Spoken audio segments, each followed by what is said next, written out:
میاں صاحب، قرآن میں فقطع دابر القوم الذین ظلموا والحمد للہ رب العالمین،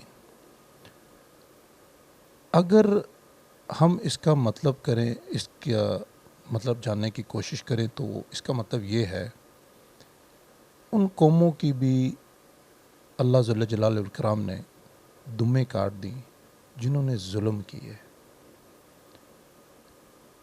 ہمارے پاس اس وقت اس ملک میں صرف ایک پارٹی ہمیں نظر آ رہی ہے، وہ ہے تحریک انصاف، جو کہ اس نظام کو بدلنے کی، عوام کے ساتھ کھڑے ہونے کی، ان کے مسائل سننے کی،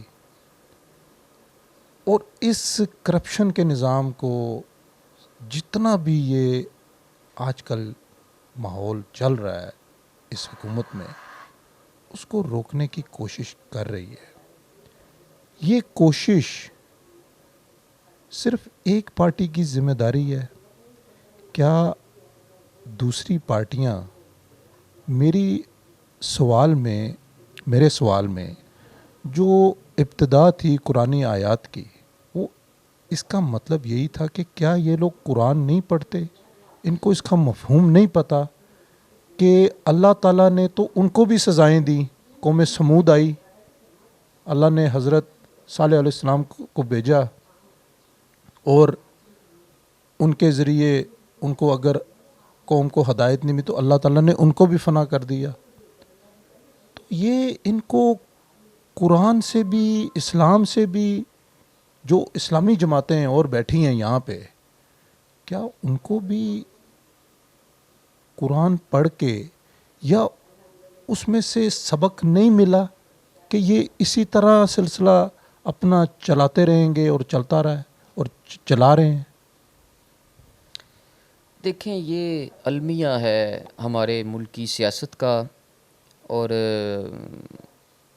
میں یہی کہوں گا کہ جو ریفارمز اسلام نے متعارف کروائے، جس کا ذکر خان صاحب کرتے ہیں، ریاست مدینہ کو فالو کرنے کا، ہم تو دیکھیں حضور پاک صلی اللہ علیہ وآلہ وسلم کے صحابہ اور ان کے آگے سے جو نوکر صحابہ کے تابع تابعین، اور اس کے علاوہ ان کے خدام کی میں جو بات کر رہا ہوں، وہ بھی ہوں نا، جو ان کے در کے جو غلام بھی ہوں، میں ایک سمبولک بات کر رہا ہوں، ہم ان کی بھی جوتیوں کی خاک کے برابر بھی نہیں ہیں، ٹھیک ہے؟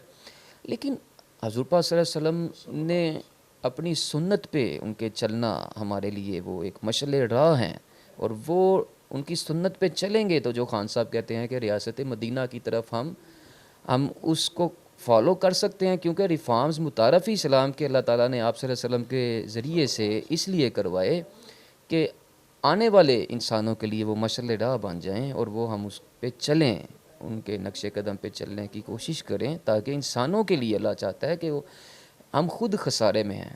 یا ایھا الانسان ما غرک بربک الکریم، کہ اللہ تعالیٰ کہتا ہے اے انسان، تجھے کس چیز نے خسارے میں رکھا ہوا ہے، تجھے کس چیز نے تجھے جھٹلا دیا میری ذات سے، میرے فرمان سے، کس چیز نے، اللہ تعالیٰ نے کہا کہ تو کیوں اتنے جو ہے وہ دھوکے میں پڑا ہوا ہے۔ اس آیت کا ایک مفہوم ہے، یا ایھا الانسان ما غرک بربک، یہ اللہ تعالیٰ کا گل ہے اپنے انسانوں سے، ابن آدم سے، یا ایھا الانسان، کہ سب سے اشرف المخلوقات بنایا ہے، ہمارے اختیار دیا اللہ تعالیٰ نے کہ ہم یا سزا لے لیں یا جزا لے لیں۔ اور کتنا پیارا رب ہے کہ جو اپنے بندے کو سزا نہیں دینا چاہتا، جزا دینا چاہتا ہے۔ وہ کہتا ہے کہ میں تجھے انعامات سے نوازنا چاہتا ہوں، لیکن تو میری مانے گا تو ان کی طرف، انعامات کی طرف آئے گا۔ اور آپ صلی اللہ علیہ وسلم مشعل راہ ہیں۔ تو ظلم کیسے ختم ہوگا جو آپ کہہ رہے ہیں؟ جب ہم آپ صلی اللہ علیہ وآلہ وسلم کی سنت کو فالو کریں گے، اصلاح کو مانیں گے کہ اصلاح بھی کچھ ہوتی ہے، جو غلط ہے اس کو اصلاح کی طرف لانا پڑے گا، جو غلط ہے اس کا قلعہ کما کی طرف کرنے کی طرف نہیں ہیں ہم لوگ، اصلاح پہ آئیں یہ لوگ، مانیں اپنی غلطیوں کو، اور مانیں کہ ٹھیک ہے جی، آپ نے بھی مرنا ہے، ہم نے بھی مرنا ہے، ہمارے سے بھی کچھ غلطیاں ہوئی ہوں گی، اور اویسلی ہم بھی انسان ہیں، ہم سے بھی، وہ ہمیں ہماری غلطیاں بتائیں، ہم انہیں ان کی بتاتے ہیں۔ ان کی کرپشن سب سے بڑی غلطی ہے یہ کہتے ہیں کہ ہم پیسہ جوڑ لیں، پتہ نہیں کتنا جوڑیں گے، سب نے خالی ہاتھ قبر میں جانا ہے. تو اصلاح کریں گے ایک دوسرے کی، وہی دین کا سبق ہے. دین کا سبق یہ نہیں ہے کہ انسانوں کو ختم کر دو اور ہر کسی کو ایک سامنے والا دوسرے کو مار دے. ایسا نہیں ہے. اصلاح ہے، اصلاح کر کے انسانیت کو بہتری کی طرف لے کے جانا. ٹھیک ہے. تو ظلم ختم ہم نہیں کرتے، یہ ہمارا ہی اس میں نقصان ہے. ٹھیک ہے، ہمارا اپنا نقصان ہے. اب یہ جو پی ڈی ایم ہے، یہ اگر ظلم کو جاری رکھے ہوئے ہے، ایک تو اللہ تعالیٰ کا عذاب مزید نازل ہوگا. سب سے بڑا عذاب اللہ کا ہے کہ دیکھیں، یہ بھی عذاب میں سے ہی ہوتا ہے نا کہ ایک انسان کی شخصیت، اس کی پرسنالٹی، ایک راہ جاتے بچے کو بھی کہتا ہے کہ یہ چور ہے. ٹھیک ہے. یہ کیا جو ہے ذلت کا لقمے سے تو اچھی پھر موت ہے ان کے لیے. پھر میں یہی کہوں گا کہ کسی کے لیے بھی تو ہم نے وہ بچنا ہے. ٹھیک ہے. اللہ تعالیٰ سب کو بری موت سے بچائے، اللہ تعالیٰ سب کو ذلت سے بچائے. موت تو خیر دینے والی ذات اللہ ہے، ہم کون ہوتے ہیں فیصلے کرنے والے. تو سب کو ذلت سے ایون اللہ تعالیٰ بچائے. وہ تب ہی ہے جب یہ اصلاح کو ایکسیپٹ کریں گے کہ اصلاح بھی کچھ ہوتی ہے. اور یہ ہونا چاہیے ہمارے ملک میں کہ ظلم کا نظام ختم ہونا چاہیے. لوگ مر رہے ہیں یہاں پہ، ایجوکیشن نہیں ہے غریب کے لیے، غریب کے لیے یہاں پہ روٹی نہیں ہے، غریب کے لیے شیلٹر نہیں ہے. ہم نے دیا، خان صاحب نے، ہم نے یہاں پہ شروع کیا احساس پروگرام کہ جو رائٹ ناؤ ہیومینٹی ہے، پاکستان کے شہری ہیں، ان کو رائٹ ناؤ ان کی جیب میں پیسے جائیں. احساس پروگرام کے تھرو ان کو وظیفے دیے، وظائف دیے. جو رائٹ ناؤ جس کی ہیلتھ کی مسائل ہیں، ان کو 10-10 لاکھ روپیہ ہر انسان کی جیب میں ڈالا. ٹھیک ہے. اور ساتھ ہی پناہ گاہیں عملی طور پہ تعمیر ہوئی کہ جو بندے کے پاس شیلٹر نہیں ہے، پناہ گاہ میں ٹرانسفر ہو سکتا ہے. ٹھیک ہے. موو کرو پناہ گاہ کی طرف. گورنمنٹ ہے، گورنمنٹ ریاست ایک ماں کی طرح ہوتی ہے. ساتھ ہی خان صاحب نے نیا پاکستان ہاؤسنگ اسکیم، زور و شور سے ٹرک آ رہے ہیں، جا رہے ہیں، کنسٹرکشن ورک شروع ہے کہ وہاں سے جن کے پاس شیلٹر نہیں ہے وہاں سے وہ ٹرانسفر ہو پناہ گاہ کی طرف. اور ویسے بھی کہ جو ایسا طبقہ ہے کہ جو اپنے گھر نہیں ہے، جو رینٹ پہ رہتے ہیں اور جن کے پاس اپنی چھت نہیں ہے، وہ بھی نیا پاکستان ہاؤسنگ اسکیم میں وہ مستفید ہو. تو یہ خان صاحب نے سارا کچھ کیوں کیا؟ اسی لیے کیا نا کہ یہ ریاست مدینہ کی طرف، یہ حضور پاک صلی اللہ علیہ وآلہ وسلم کی سنت کی طرف جو ہے وہ ہم قدم اپنا چلانے کی کوشش کر رہے ہیں کہ غریبوں کی مدد کریں، اگر انسانیت کی مدد کریں. یہی تو حکومتوں کا فرض ہے، یہی تو جو حاکم ہیں ان سے بھی سوال ہونا ہے. تو ان سوالوں کا الحمدللہ ہمیں بھی پرواہ ہے، خان صاحب کو بھی، اور مزید ہمیں بھی اپنے آپ کو بہتر کرنا ہے. اور جو ارباب اختیار ہیں رائٹ ناؤ، چاہے وہ اداروں میں ہوں یا چاہے وہ جو یہ 13 پارٹیز ہیں یہ پی ڈی ایم کے، یہ سب کو سوچنا پڑے گا ان کو بھی کہ اصلاح بہت ضروری ہے. یہ اپنی اصلاح کر لیں تو اچھا ہے. دنیا میں بھی ان کے اوپر جو ہے وہ لوگ جو ہے وہ اچھے الفاظ سے ان کو نوازیں گے، ورنہ برے الفاظ سے تو ابھی نواز ہی رہے ہیں. اور آخرت میں بھی ایسا نہ ہو کہ ان کی وہاں پہ بچت نہ ہو. اور اگر اصلاح لے لیتے ہیں تو وہاں پہ پھر ہو سکتا ہے ہم سب جیسے جیسے اصلاح لیتے ہیں تو ہمیں امید تو پھر ہوتی ہے نا کہ آخرت میں اللہ تعالیٰ ہمارے ساتھ اچھے معاملات فرما دے. تو ظلم رکے گا تو یہ سب ہوگا، ورنہ تو ظلم جب نہیں رکے گا تو اس دور کے جو لوگ ہیں، دور کے جو چپ رہنے والے لوگ ہیں، کوئی خاندانی ہے یا کوئی پیسے والا ہے، کوئی شہرت والا ہے، کوئی کچھ ہے، تو اللہ تعالیٰ ان سے بھی سوال کرے گا کہ تم کیوں چپ تھے، تم کیوں نہیں بولے. تو یہ ظلم کے خلاف ہی ہم آواز اٹھائے ہوئے ہیں. تو اللہ تعالیٰ ہمیں مزید تقویت دے اور جو سامنے والے ہیں ان کو مزید اصلاح دے. میاں صاحب، آپ سے سیاست سے ہٹ کے کچھ تھوڑی سی دلچسپ باتیں آپ سے پوچھیں گے، کچھ آپ کے پرسنل باتیں ہیں، اگر آپ ان کے جواب دینا مناسب سمجھیں تو. خان صاحب، میاں صاحب آپ شادی شدہ ہیں؟ نہیں جی، میں ابھی شادی شدہ نہیں. اچھا. تو اس ایج میں لوگ تو بڑے مصروف ہوتے ہیں اپنی عیاشیوں میں، اپنی اور مصروفیات، بڑی ایکٹیویٹیز ہوتی ہیں. پاکستان میں تو یاری دوستی بھی بڑی لوگ لگاتے ہیں، ٹائم نہیں ملتا.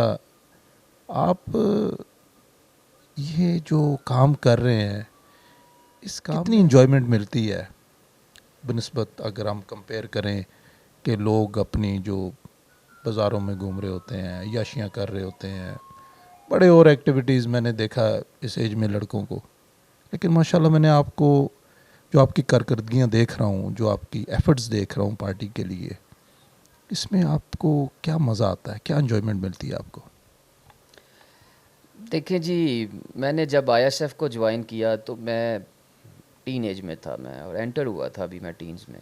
ابھی بھی ماشاءاللہ آپ ٹین ایج ہی لگ رہے ہیں. نہیں، 90s تو میں کب کا کراس کر گیا ہوں. وہ ٹین ایج تو ہوتی ہے، آپ کو پتہ ہے 13 سے ٹین شروع ہوتا ہے اور 19 پہ ختم ہو جاتا ہے.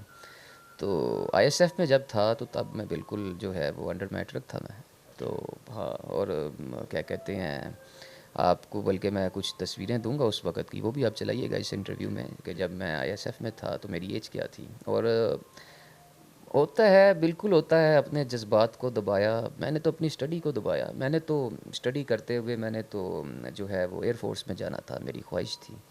اور جب میں انڈر میٹرک تھا اور یہ اسی طرح کے معاملات یہ آپ کو بتایا، پنجاب یونیورسٹی کا معاملہ ہوا خان صاحب کا، تو ان کو جوائن کیا تو دیکھتے دیکھتے میری ریگولر اسٹڈیز ڈسٹرب ہونے لگ گئیں. تو مجھے تو ڈر پڑ گیا کہ میں نے تو تعلیم ایک قسم کی چھوڑ ہی دی ہے یار، یہ کیا ہو رہا ہے. اور دوسری طرف سے پتہ چلتا تھا آج وہ ایک ریلی ہے، وہاں پہ جانے کے لیے اتنے لوگ نے اس ایریے سے نکلنا تھا. وہاں پہ جناب نون لیگ والوں نے ان کو مارا ہے، ایم ایس ایف والوں نے مارا ہے، کہ کسی نے نہیں جانا، کسی نے علاقے میں آواز نہیں لگانی کہ خان کے اس احتجاج میں جانا ہے. یہ تو ادھر جانا ہے، ان کو پکڑنا ہے، ان کو بچانا ہے. تو آپ کا مقصد ہے کہ آپ ان چیزوں کو انجوائے کرتے ہیں؟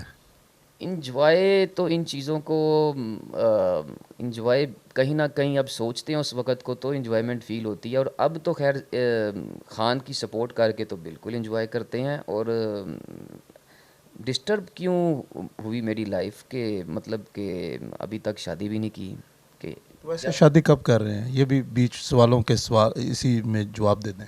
اب تو خان صاحب کو اقتدار میں لا کے، ابھی میں نے یہ جب گورنمنٹ تھی تب کر لینی تھی، اور کرتے کرتے رہ گیا کہ گورنمنٹ چلی گئی. لیکن گورنمنٹ چلی گئی اس سے نہیں میرا تھا، گورنمنٹ آ گئی تھی تو مجھے تھا میں نے شادی کرنی ہے. تو جن سے بات طے ہوگی آپ کی، کیا وہ پریشرائز نہیں کرتے کہ جلدی کریں، آپ کن کاموں میں پڑے ہیں؟ نہیں، جب گورنمنٹ آ گئی تھی تو ہم نے پرپوزلز دیکھنا شروع کر دیے تھے. کچھ ہمیں دیکھ رہے تھے، فکس ہوا پرپوزل؟ فکس نہیں ہوئے تھے، لیکن بس جو ہے وہ پھر ہو جانے تھے. اور بیچ میں تھوڑا سا گیپ بھی آیا، کچھ میری مصروفیات تھیں، کاروباری مصروفیات بھی تھیں. لیکن یہ تھا کہ اب شادی کر لینی ہے.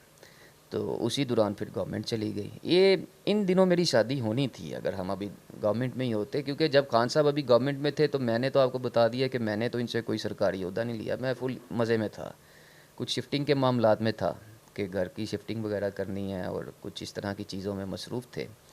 سارا کچھ وہاں پہ رک گیا. والدین کی طرف سے پریشر ہے کہ جلدی کریں شادی، آپ پارٹی تو چلتی رہے گی، باقی کام بھی چلتے رہیں گے، والدین نہیں کوئی ایسا پریشر ڈالتے؟ والد تو فوت ہو گئے 2012 میں. خوشی ہوتی وہ میری شادی ہوتی، اللہ جنت میں اعلیٰ مقام دے ان کو. انہیں بڑی خواہش تھی کہ اب اپنے بیٹے کی میں شادی دیکھوں. اور تب خان صاحب کو جوائن کیا ہوا تھا تب تو، اور تب نیا نیا یعنی کہ تب تو کیا ہوا تھا. اور والدہ الحمدللہ حیات ہیں، انشاءاللہ تعالیٰ شادی تو ضروری ہے. اب ویسے میں بتاؤں، میری والدہ بھی یہی کہتی ہیں کہ پتر عمران خان نو ایک بڑی تو پھر جتوانا ہے، تے او دے واسطے تو جو بھی قربانی دویں گا. میں اپنی خواہش بھی نہ پلیتی ہے کہ میں تینوں بیاہ واسطے نہیں کہاں گی، تو عمران خان نو لازمی اقتدار تے لے کے آنا. یعنی